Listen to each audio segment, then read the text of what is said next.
Welcome to another video. My name is Robin, and as per usual, I'm joined by Kirill. And today we'll go over something different than we normally do. We're gonna give you some valuations and stuff like that, but we will do it in a different format. So in this video, we'll go over what's in the news, and of course that will be mainly around the tariffs. Then we'll go over which companies won't be affected by the tariffs as much. We're going to give you the valuations of those companies. And finally, we're going to give you an overview on when to buy those companies, in our opinion. And of course, not financial advice, but you can make your own, educated guess there. All right, Kirill, so what's in the news? Yes, sir. It's a lot of stuff. It's a lot of very crazy stuff, and I don't know, unless you live in a cave for the past couple of days, or you don't invest, also could be, then you probably had quite good peaceful days. But you see this lovely person holding a lovely table where it says country, European Union. So yeah, Mr. Donald Trump imposed reciprocal tariffs on the on many countries out there in the world. So pretty much just getting sort of retaliation on the tariffs that other countries put on the US, which is fine, makes sense, fair enough. We're not gonna get into that, or we're not get into the specific values or the numbers or stuff, because as an investor, why would you care? What you need to know is which companies are gonna be hit the worst, and the industries that they're operating in, and which companies you can potentially get a good deal in. Whether it is, for example, a specific sector, or it could be like only specific certain companies that could potentially just go down in evaluation, and then you can just get a good deal out of them. So we're gonna start with the companies that first you can get potentially a good deal out of, especially when the whole market is gonna go down. So first of all, it's probably any consumables, anything that is pretty much having a supply chain that is not directly related or based on a certain company. So for example, PepsiCo, Coca-Cola, or any other, for example, soft drinks, or any other consumable company.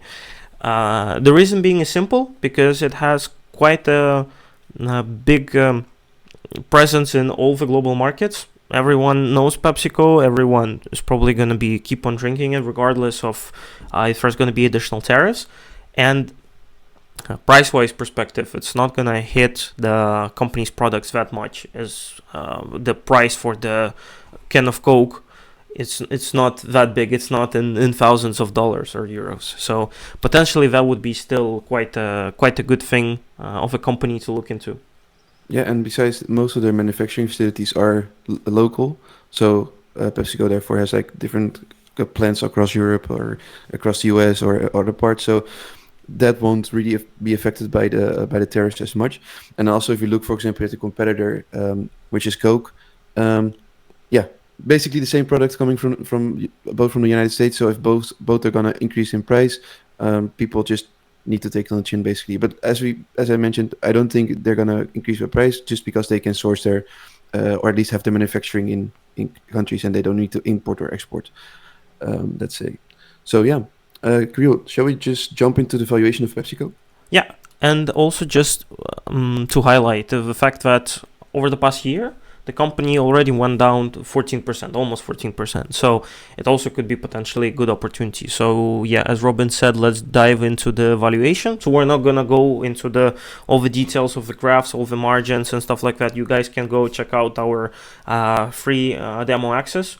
You can browse yourself around our platform, and then if you're interested, you can then have a look later when you sign up, of course. Yeah, so let's dive into the valuation, as you said. So from the perspective of the growth, it's pretty marginal. It's in the single digit units, so we're talking about 3 to 5% over the past 5 years, or the maximum of 20 years that we got. So we can probably just keep it at around 4%, I guess. What do you think, Robin? Yeah? Yeah, exactly, yeah. Yeah. Projected period, again, because we discussed that it's a company that has quite a big moat, quite big competitive advantage, and it's really hard to imagine that PepsiCo is going to go out of business in the upcoming 10, 15 years. So let's put a projection period of 15 years. Discount rate, let's say 10%, as we always do. Projected P, something of an average over the past 5 to 10 years, let's say. Also 25 issue. 25 indeed, yeah. Required rate of return, well, ideally we want to have at least the market return, as Robin is always saying. And margin of safety, well, it's a very easy business to understand, I guess, so I wouldn't really also put it super high. What would you think? Yeah, maybe 10%. I mean, it's just food and drink, basically. Yeah. And of course, there's much more to it than that, but let's just assume that that's the only thing they do. Yeah, indeed. So when we hit the analyze button, we are talking about the price range of $100, let's say, as a starting point. So it's still a little bit overvalued. Also makes sense because when you're having quite low growth rates, but the P is still of around 25 to 30, so it's quite high, it's quite expensive. You again have to understand that it's a company with a moat, so you gotta be willing to pay a certain premium. So potentially, if the market is still going to be going down, you can probably start grabbing the company at around $100 valuation.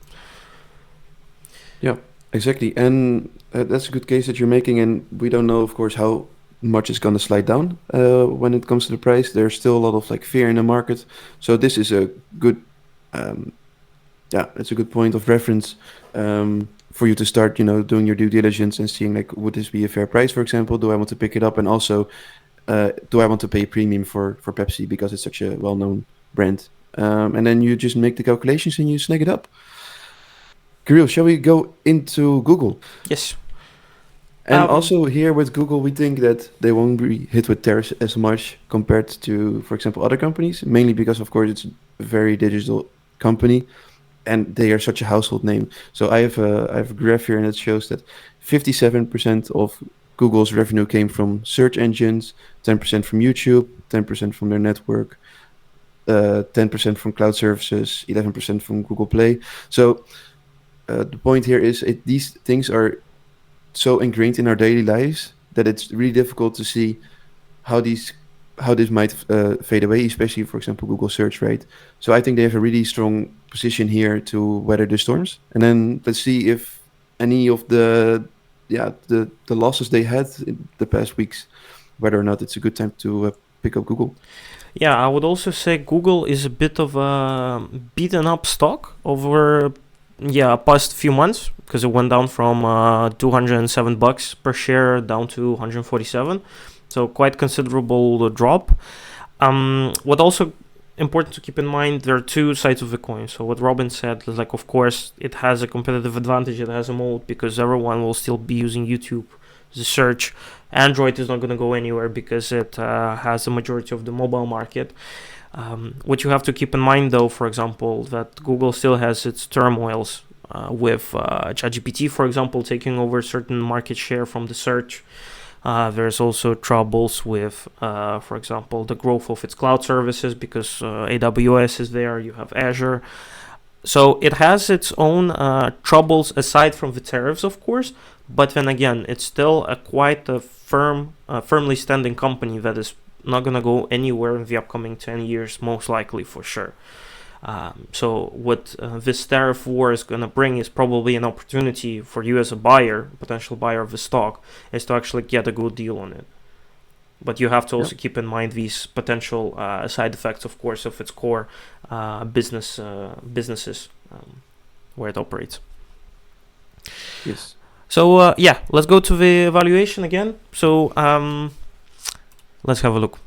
We pretty much are talking about, again, more or less single-digit growth points, unfortunately, for the past 5 years. But back in the days, of course, it was a way smaller company. It could grow bigger, but it's already such a behemoth that it would be really hard to imagine that it's going to be growing double-digit every year. Yeah. So its estimated growth rate here would be 5%-ish. Yeah, I think 5 is quite.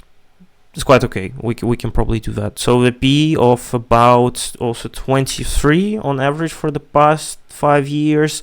Projection period, we are also probably discussing it every other video that with tech companies it's harder to predict for the longer period of time.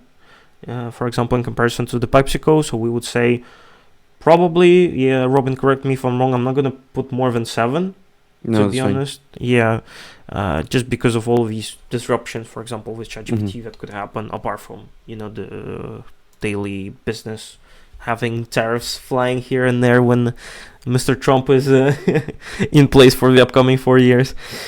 Discount rate 10%. Keep it the same. Required rate of return also 10. Margin of safety probably a little bit bigger because of Yeah. the reasons we discussed. Let's keep it probably 25%. Mm-hmm. And we're talking about, oh, that's actually quite nice. So the average valuation of about $113 per share, and the target price of 85, but that's also because of the margin of safety. So again, similar situation. It's a company with a moat. Of course, the moat can be under certain scrutiny from the competition. So it's also a question of what kind of premium you're willing to pay for this moat, for these competitive advantages that Google has. But also keep in mind that you still want to make a buck out of this trade. So we would say, yeah, you would be probably picking up the stock around $110, and then ideally when it gets to a range of 85 bucks per share. Yeah, exactly. Yeah, I don't have anything to add, so let's move to our final one, which is Microsoft. Yes. Same story as Robin mentioned in the beginning for Google. More or less, we're operating in the same environment. So you were talking about the softwares. So Microsoft Office package. You got again the cloud part of the business with Azure, but then you also have a little bit of the hardware. Again, similar to Google. So more or less similar story. More or less similar business models. So we can also assume that there's also going to be the same behavior towards these companies from the impact of tariffs in the upcoming future. So it's probably going to go down also with the markets, again, because of the very high valuation and the PE ratios. But then it might potentially be a good opportunity to grab once it's going to slide even further, because it's been already down from the highs of $450. It's already at $360. So it went down already $100 per share, which is just quite a good thing. Which is quite a good thing if you're a value investor and if you're really looking for a good, high quality company with a good moat. Yeah, exactly. Let's jump in. So if we go to the valuation, what do we see for 5 years? Like the growth numbers here are slightly bigger. Yeah. But let's say they hover around 9% growth per year on average. And with the projection period here as well, I'm yeah, we can do even 7 or 10 years. I mean, with personal computing, it's a bit more, less risk for them, especially how they integrate components together. So it's just, yeah. Then if you go to the discount rate, I would say 10% as usual. The projected PE, we can put it at 33 on average. Yeah, required of rate of return 10%. And margin of safety, I would also put it around 20% because I'm not really familiar with Microsoft Active, the whole business model. And then we click analyze. Yeah, so it's also, again, it needs to fall a little bit further down. Rightfully so, makes sense. And then again, guys, for instance, if you, it's all really based on your assumptions. So if you're gonna make a projection period a little bit longer, if you're gonna put in, for example, the growth rates or the projected PE a little bit higher, then it's gonna also bump up the average valuation. But we're probably looking at the area of $270 to $300 to start with a target buy price, given the margin of safety of around 217, 15, 20 bucks per share. So this is to be on the super safe side, that you can really just load up on Microsoft stock, and I think that would definitely be a good deal. Then the question is, again, of course, would we be able to get to that deal or not? That would just be still up to the developments in the upcoming weeks. So just make sure that you keep an eye on the company and the other two companies, or the companies in the similar industries, or the ones that you're familiar with. So this would be our take on the companies that would still have a good opportunity, a good buy opportunity in such a tariff war environment. Yep. All right, and then with that said, you will see on the screen right now a overview of what we just discussed, and you can use this as the starting point for your own due diligence.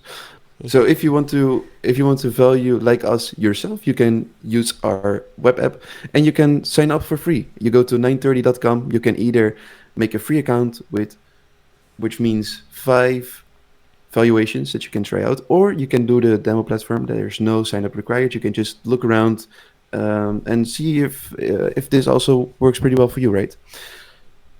With that said, Kirill, thank you for being the host as usual, and thank you for watching. We'll see you guys in the next video.